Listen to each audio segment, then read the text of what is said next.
I finally figured out how to successfully cut pills. Now, I used to have about a 50% success rate, and I've been cutting pills for a long time, and seemed like half the pill would just crumble, and one half would be good.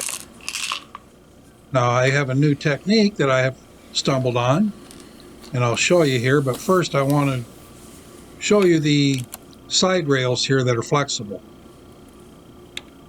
This toothpick here, I can show you that.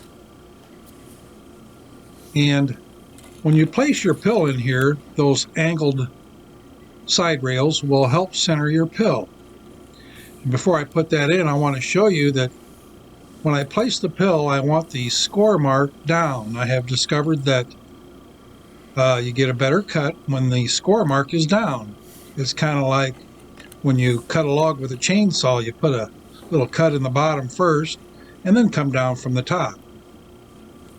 So normally I use a pen or pencil to hold that back there, but it would be in your view, so I'm just going to use a toothpick here, and I just make sure I get it held back while I apply pressure on the lid with my 2 fingers. I hold some pressure, and then I just tap it lightly with my finger and keep increasing the force as I tap. And finally, it'll break through just like that. And see, there's a nice clean cut, and I get about a 90% success rate this way. Thanks for watching.